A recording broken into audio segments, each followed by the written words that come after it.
अभिनव की आंखों के सामने उसके पिता को गोलियों से छलनी कर दिया गया। एक अंधेरी गली में मरते हुए पिता ने उसकी उंगली में एक पन्ने वाली सोने की अंगूठी पहनाई और कहा, इस चेहरे को याद रख टाइगर। उस रात के बाद अभिनव अनाथ हो गया। अनाथालय में पला बढ़ा। 18 साल की उम्र में बाहर निकला, अकेला, कंगाल, बेसहारा। नौकरी डिलीवरी बॉय। तनख्वाह इतनी कम कि 60 रुपए की पेस्ट्री भी सोच समझकर खरीदनी पड़ती थी। लेकिन एक चीज थी जो अभिनव को जिंदा रखती थी, वैभवी, उसकी गर्लफ्रेंड, उसकी इकलौती खुशी। जब तक उसने दिल पर छुरा नहीं चलाया, अपने ही बर्थडे पर सबके सामने वैभवी ने अमीर देवेन का हाथ पकड़ लिया। मैं कब तक एक लूजर के साथ रहूंगी, ये मेरे स्टैंडर्ड का नहीं है। और तभी उसने देवेन को अपनी बाहों में ले लिया। ये देखकर अभिनव टूट गया और वो शराब पीकर सुनसान सड़क पर बेहोश होकर गिर पड़ा। और यहीं से अभिनव की जिंदगी का खेल पलटा। तभी अभिनव को सड़क से उठाकर किसी ने उसे एक अनजान लड़की के बिस्तर पर लिटा दिया। और जब सुबह आंख खुली तो उसके बगल में सोई हुई थी अनन्या सिंह, शहर के सबसे ताकतवर खानदान की लड़की। उसने उसे थप्पड़ मारा और बोली, वो कौन? कुछ समझ पाता इससे पहले वहाँ उसके दादा हरदेव पाल सिंह आए और दोनों को साथ में देखकर का फरमान सुनाया, ये लड़का आपसे मेरा दामाद है। जबरदस्ती की शादी, अपमान, नफरत, यही मिला उसे अपने ससुराल में। अनन्या की माँ ने चोर कहा, नौकरों के कमरे में सोने भेजा। मगर एक रात पार्टी में एक शख्स की नजर अभिनव की अंगूठी पर पड़ी और उसकी दुनिया बदल गई। अकरम देश के सबसे ताकतवर आदमियों में से एक अभिनव के पैरों में गिर पड़ा और बोला, वेलकम टाइगर। आखिर किसने मारा था अभिनव के पिता को और क्यों अकरम उसके पैरों में गिर गया? क्या होगा जब अनन्या को पता लगेगी अभिनव की सच्चाई? जानिए सिर्फ पॉकेट एफएम के show the return of tiger में। दिन, हफ्ते और फिर महीने बीत गए। अभिनव अब अनन्या के घर में एक नौकर की तरह रहने लगा। अभिनव अपनी पत्नी अनन्या के रूम का टॉयलेट साफ कर ही रहा था कि तभी उसे घर के नौकर ने गुस्से में बुलाया। अभिनव, कहाँ मर गया? अभिनव को पता था कि ये घर का पुराना नौकर है, जिसकी इज्जत इस घर में अभिनव से कई गुना ज्यादा है। अगर अभिनव ने उसकी बात नहीं मानी तो उसे घर से बाहर फेंक दिया जाएगा। क्या हो रघु भैया? जा और बाजार से राशन ले आ। आज अनन्या मैडम का ऑफिस वाला दोस्त चिराग आ रहा है। अक्सर लेट नाइट आते हैं दोनों। पति तू है पर खातिरदारी उस दोस्त की करनी पड़ेगी। अभिनव को नौकर की बात पर गुस्सा आ रहा था कि तभी फोन बजा और नंबर देखकर वो चौंक गया, क्योंकि नंबर दुबई का था। अभिनव ने फोन पिक नहीं किया और फटाफट पैसे, सामान की लिस्ट और झोला उठाकर साइकिल से बाजार चला गया। अभिनव के फोन पर बार बार दुबई से वो कॉल आ ही रहा था और अभिनव हड़बड़ाहट में जल्दी जल्दी चल रहा था कि अचानक वो एक लोकल गुंडे से टकरा गया। अबे ओ सूरदास, आंखों से अंधा है क्या? टकराने की हिम्मत कैसे हुई तेरी? उस गुंडे ने अभिनव को भांप लिया कि वो सीधा साधा लड़का है, इसलिए वो उसे और छेड़ने लगा। बेटे, अब तू टकराया है गज्जू भाई से, तो इसका हर्जाना तो तुझे भरना ही पड़ेगा ना। अभिनव उसे इग्नोर करके आगे बढ़ने लगा कि तभी उस गुंडे गज्जू भाई ने उसे लात मारकर गिरा दिया। अरे ये क्या कर रहे हैं आप? अभिनव ने इतना कहा और उठकर अपने पैसे और झोला उठाकर चल दिया। पर तभी उस लोकल गुंडे के आदमियों ने अभिनव को घेर लिया और उनमें से एक कालिया बोला, अबे ये तो वही घर जमाई है जिसकी खूबसूरत और अरबपति बीवी है। इसके घर में तो मेरा भाई नौकर है। अभिनव इस इंसल्ट को बर्दाश्त करके फिर सर झुकाकर आगे जाने लगा। लेकिन तभी कालिया ने उसकी कॉलर पकड़ी और बोला, आज तो हम इसे किडनैप करके इसकी बीवी को अपने अड्डे पर बुलाएंगे और पार्टी मनाएंगे अनन्या के साथ। ये सुनकर सभी गुंडे ठहाके मारकर हंसने लगे कि तभी अभिनव का फोन फिर से बजा। बार बार फोन को बजता देख कालिया ने अभिनव का फोन उससे छीन लिया और बोला, क्या बे, तेरी छमिया अनन्या का फोन है क्या? जरा मैं भी तो उसकी आवाज सुनूं। इतनी स्वीट है उसकी वॉइस। ये फोन दुबई से ही था जिसे अभिनव इग्नोर कर रहा था और कालिया को इस कॉल को उठाने से मना कर रहा था। देखो, जो करना है कर लो, पर प्लीज फोन मत उठाना। ऐसा बोलते ही कालिया ने जरा भी देर नहीं की और उसने फोन उठाकर हेलो कहा। Hello Ananya baby. पर इसके बाद उस फोन पर कालिया से सामने वाले ने जो कहा उसे सुनकर कालिया थर थर कांपने लगा और पसीने पसीने होकर अभिनव के सामने लोट लगाकर बोलने लगा, मेरे बाप, मुझे माफ कर दो, मैं आपको पहचान नहीं पाया। कालिया के ऐसा बोलते ही सारे गुंडे अभिनव के सामने नतमस्तक हो गए कि तभी धूल उड़ने लगी और सबने आसमान में देखा कि एक हेलीकॉप्टर नीचे उतर रहा था। और तभी अभिनव ने कहा, उफ, मना क्या था, फोन मत उठाओ, अब पता चल गई ना उन्हें लोकेशन। इतना कहते ही अभिनव उनमें से एक गुंडे की बाइक लेकर निकल गया और हेलीकॉप्टर आसमान में मंडराता रहा।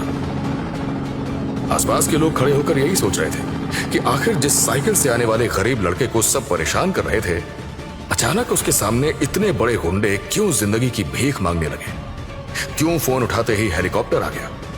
इस कहानी में अभी हैरत अंगेज राज खुलने बाकी है और हजारों की कहानी को फ्री में सुनते रहे। सब्जी मंडी से जैसे ही खाली हाथ अभिनव घर पहुंचा तो नौकर रघु फिर से चिल्लाया, क्यों बे अभिनव, तुझसे एक काम का कहा था वो भी नहीं कर पाया, खाली हाथ आ गया। अभिनव, बाजार से सब्जी लाने का काम तुमसे नहीं होता तो मेरे रूम के जाले साफ कर दो ना। शायद तुम्हारे नाजुक हाथ उसी काम के हैं। अनन्या अभिनव से जल्द छुटकारा पाना चाहती थी और उसे सबके सामने जलील करके वो खुद चाहती थी कि अभिनव ही उसकी जिंदगी से चला जाए कि तभी अनन्या को उसकी फ्रेंड का कॉल आया। हे अनन्या, तू खंडाला अकरम सर की पार्टी में आ रही है ना? अपने कॉलेज के सारे फ्रेंड्स वहाँ आएंगे। यार काजल, मेरा मूड नहीं है। अनन्या, माफिया किंग अकरम सर का इनविटेशन है, ना कहने का ऑप्शन ही नहीं है। तुझे आना है और हम सब अपने हस्बैंड के साथ आ रहे हैं। तुझे भी अपने उस घर जमाई को साथ लाना है। तुझे उससे छुटकारा पाने के लिए मौका मिल जाएगा। वहाँ माफिया वर्ल्ड के कई लोग आने वाले हैं। यस, अभिनव को रास्ते से हटाने का यही सही मौका है। यस काजल, मैं अपने उस निठल्ले पति को लेकर आऊंगी। अभिनव ये खड़ा सुन ही रहा था कि तभी फिर से उसका फोन बजा और स्क्रीन पर दुबई का नंबर देखकर अभिनव घर से बाहर चला गया कि तभी अनन्या काजल से बोली, मेरे नालायक पति को उसके किसी गांव वाले फ्रेंड का कॉल आया था शायद। चल मैं उसे लेकर आती हूँ अपना ड्राइवर बनाकर।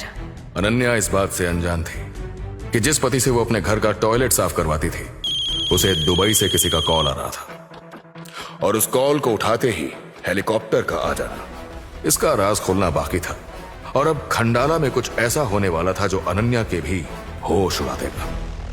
अगले दिन अनन्या अभिनव को लेकर कार से खंडाला आ गई कि तभी होटल को देखकर अभिनव की आंखें फटी की फटी रह गई और अनन्या बोली, तुम्हारे खानदान के शायद तुम एक लौते ऐसे इंसान होंगे जो इतनी बड़ी होटल में पैर रख रहा है। ये कहकर अनन्या होटल के ओपन एरिया लॉन में चली गई। अभिनव भी अनन्या के पीछे चलता है कि तभी वहां अनन्या के कॉलेज के बिगड़ैल रईसजादे दोस्त उसे मिले और उनमें से राज नाम का घमंडी लड़का जो अनन्या पर पहले से ही लाइन मारता था, उसने अनन्या को नीचा दिखाने के लिए कहा, हे अनन्या, तुम अपने हस्बैंड की जगह पे अपने नौकर को साथ में लेकर आई हो ट्रिप पे? यही है मेरे हस्बैंड अभिनव। अभिनव के सिंपल से कपड़े देखकर अनन्या के फ्रेंड्स और उनके हस्बैंड मुंह बनाने लगे और आज जो होने जा रहा था उसका उन्हें अंदाजा भी नहीं था। और तभी होटल का मैनेजर आया और बोला, एक्सक्यूज मी, अकरम सर की पार्टी शाम को है तो अभी का लंच और ड्रिंक आप अपने एंड से पे कर सकते हैं। गाइस, आज अभिनव को उसकी औकात बता देंगे। आज इस होटल में उससे बर्तन ना मंजवा दिए तो फिर देखना। राज अभिनव को बेइज्जत करके अनन्या के साथ आज फ्लर्ट करना चाहता था, इसलिए वो आज अभिनव को नीचा दिखाने का कोई मौका नहीं छोड़ना चाहता था। पर अभिनव के चेहरे पर कोई शिकन नहीं थी। वो शुरू से लेकर अब तक बिल्कुल शांत था। ये देखकर राज के मन में डाउट हुआ। एक डिलीवरी बॉय की सैलरी इतनी तो नहीं हो सकती कि वो लाखों का खाना अफोर्ड कर सके। अभिनव तो वैसे भी अनन्या के टुकड़ों पर पलने वाला कुत्ता है। जैसे ही वेटर मेन्यू कार्ड लेकर आया तभी आर्यन नाम के लड़के ने अभिनव को फंसाने के लिए अनाउंस कर दिया, गाइस, अभिनव आज के खाने का बिल भरेगा। नो, मैंने ऐसा नहीं कहा था। Hey guys, let's clap for Abhinav. 6,000 रुपए पर मंथ की सैलरी वाला द ग्रेट अभिनव, जो आज हमारा लाखों का बिल पे करेगा। अभिनव को समझ ही नहीं आया कि ये 1 मिनट में अचानक से क्या हो गया। हे राज, तुम तो बॉक्सिंग के चैंपियन थे कॉलेज टाइम में। क्यों ना अभिनव से तुम्हारी एक फाइट हो जाए? खाना आने तक तुम लोगों का एंटरटेनमेंट भी हो जाएगा। ये सुनते ही सबके कान खड़े हो गए। अभिनव चल, आज पता चल जाएगा कि अनन्या के लिए तू बेस्ट है या मैं।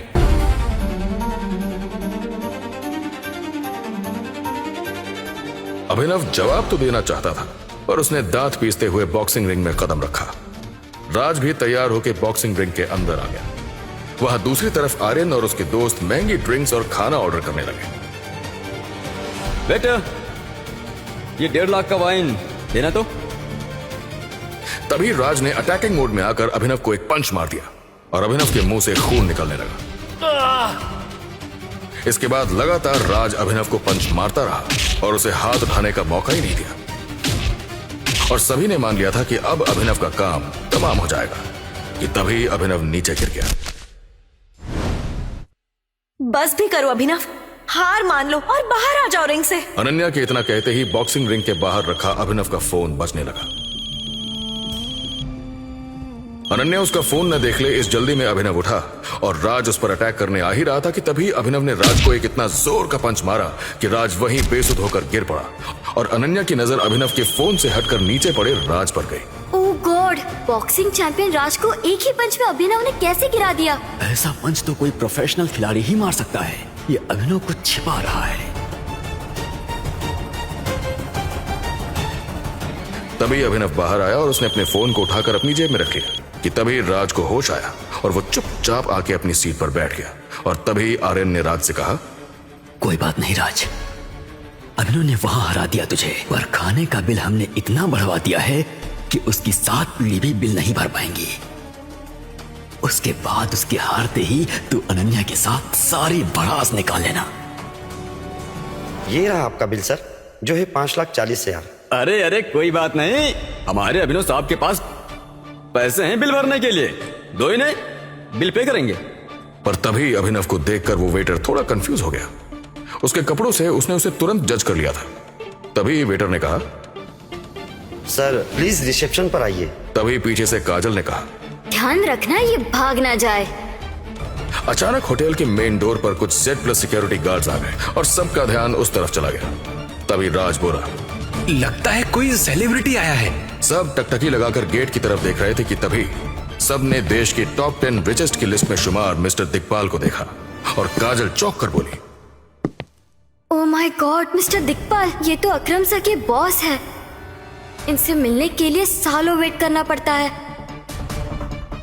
मैं जिस कंपनी के मैनेजर हूँ उस कंपनी में इनका ही इन्वेस्टमेंट है। मैंने तो आज भगवान को देख लिया। मिस्टर दिक्पाल एक ऐसी शख्सियत थे जिनकी नजरें अगर किसी पर पड़ जाए तो वो इंसान खुद को धन्य मानता था।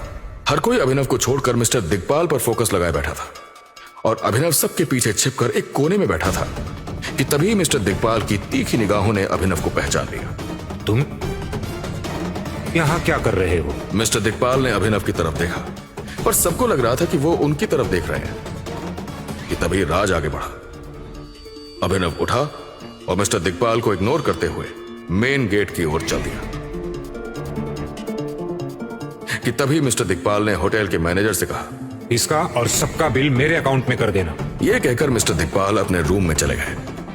1 मिनट में इतना सब कुछ हो गया कि किसी को कुछ समझ ही नहीं आया कि तभी काजल बोली, ये मिस्टर दिक्पाल ने पी रखी थी क्या?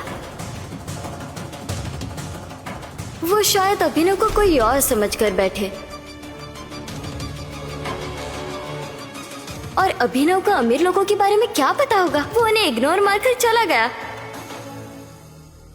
ए अभिनव, वैसे पैसा तूने नहीं भरा है, मिस्टर दिक्पाल ने भरा है, तो इसके हिसाब से अब अनन्या मेरी हुई और आज रात में। राज फोन दे। फोन बजता जा रहा था कि तभी राज ने अभिनव से बॉक्सिंग का बदला लेने के लिए उससे झल्लाते हुए कहा, क्यों बे, कोई बड़े फिल्म स्टार का फोन है क्या जो बार बार बज रहा है? तेरी औकात क्या है? तुझे नौकर जैसे लोग ही कॉल करते हैं। मैं देखता हूं इतना इंपॉर्टेंट किसका कॉल है। राज जो कहना है कह ले मुझे, और फोन मत उठाना। राज ने इसे चैलेंज मान लिया और फोन उठा लिया। हेलो। राज ने फोन स्पीकर पर रख दिया और फोन पर सामने से आवाज आई, बॉस हमें आपकी लोकेशन मिल गई, हम आ रहे हैं आपको लेने। There is something critical. ये सुनते ही राज और बाकी सब लोग अभिनव पर हंसने लगे कि तभी राज बोला, अरे देखो देखो, कोई हाथ ठेले वाला या ऑटो वाले का फोन आया था इसे, जो अपने ऑटो को कॉन्वॉय बोलता है। अनन्या को भी ये देखते हुए मजा आ रहा था, पर तभी अभिनव सबको इग्नोर करते हुए बाहर जाने लगा और सभी उसके पीछे पीछे बाहर ये देखने के लिए जाने लगे कि आखिर अभिनव को लेने आज ठेला आएगा या फिर ऑटो। तभी हुआ कुछ ऐसा कि सभी की बोलती बंद हो गई। ये तो करोड़ों की ब्लैक कार्स है और अभिनव का ऑटो कहाँ है? ये कार्स होंगे मिस्टर दिक्पाल की। अभिनव को लेने पूरी लाइफ में कोई इतनी महंगी कार नहीं आ सकती। कम ऑन गाइस, हम पार्टी एंजॉय करते हैं। पर गजब तो तब हुआ जब अभिनव जहाँ खड़ा था वो कार्स उसी के आसपास घूम रही थी। अभिनव जिस तरफ मुड़ रहा था वो कार्स भी वही मुड़ रही थी। वहां खड़े सभी घमंडी रईसजादों की सांसें एक पल के लिए थम चुकी थी कि तभी अभिनव का फिर से फोन बजा। इसके बाद अभिनव ने फोन पर कुछ कहा और सभी ब्लैक कार्स वहां से चली गई। तुरंत एक ऑटो आकर अभिनव के सामने खड़ा हो। खोदा पहाड़ निकली चुईया। इस अभिनव ने कभी इतनी महंगी कार अंदर से देखी भी है जो इसे कोई कार लेने आएगी। पर दुबई से बार बार आ रहे फोन और ये महंगी ब्लैक कार्स एक ऐसा राज खोलने वाले हैं जिसे सुनकर आपके रोंगटे खड़े हो जाएंगे। अभिनव जल्दी से ऑटो में बैठकर जाने लगा कि तभी राज और बाकी लोगों को अभिनव पर शक होता है। क्या किसी को पता है कि ये अभिनव खंडाला आकर अपने बीवी को छोड़कर आखिर कहां और किससे मिलने गया है? वैसे अनन्या, आई नो तुम अभिनव को 1% भी भाव नहीं देती, पर वो तुम्हारे पालतू कुत्ते के जैसा है। आखिर तुम्हें तो बताकर उसने जाना चाहिए था कि वो कहां जा रहा है। ये आज इसे रंगे हाथों पकड़ेंगे। इतना कहने के बाद राज ने अपनी कार निकाली और सबके साथ अभिनव जिस ऑटो में था उसे फॉलो करने लगा। अभिनव, आज तेरी पोल खोल कर रहूंगा कि तू कहां जाता है और क्या कांड करता है। राज और अभिनव को लग रहा था कि आज अभिनव की असलियत सामने लाकर उसका मजाक उड़ाएंगे, पर इन्हें नहीं पता था कि इनके सामने अभिनव का आज वो सच सामने आने वाला है जिसकी इन्होंने सपने में भी कल्पना नहीं की थी। 4 ब्लैक कार्स अभिनव के ऑटो के सामने आ गई। ये देखते ही राज डरते हुए बोला, अरे ये तो वही करोड़ों की महंगी ब्लैक कार्स है जो होटल भी आई थी। तभी वो 4 ब्लैक कार्स अभिनव के ऑटो के आगे आगे चलने लगी और एक पुराने खंडहर के पास आकर ऑटो रुक गया। राज ने पहले ही अपनी कार रोक दी और सब चुपचाप कार से बाहर निकले। तभी ऑटो उनके सामने से वापस निकल गया। तभी काजल ने कहा, उस ऑटो वाले ने हमें देख लिया है, कहीं वो पता तो नहीं देगा अभिनव को। अब देख लिया तो क्या, हम अभिनव के राज से पर्दा उठाने के लिए एकदम करीब हैं। अब जो भी हो चलो। ऐसा कहकर सब अभिनव का पीछा करते हुए खंडहर में पहुंच गए। तभी वहां का नजारा देख सब लोग सन्न रह गए। Oh my God! आखिर ऐसा क्या देखा उन्होंने वहां? किसका आ रहा था अनाथ और गरीब अभिनव को दुबई से कॉल, और क्यों आ रही थी वो 4 महंगी ब्लैक कार्स बार बार? क्या है अभिनव का दुबई से कनेक्शन? क्यों कमिश्नर ने दी गरीब अभिनव को गन? आखिर क्या होने जा रहा है इस सनसनीखेज कहानी में और कितने राज खुलने बाकी हैं? तो बिना देरी किए पॉकेट एफएम ऐप डाउनलोड कीजिए और सुनिए the return of tiger Hindi में।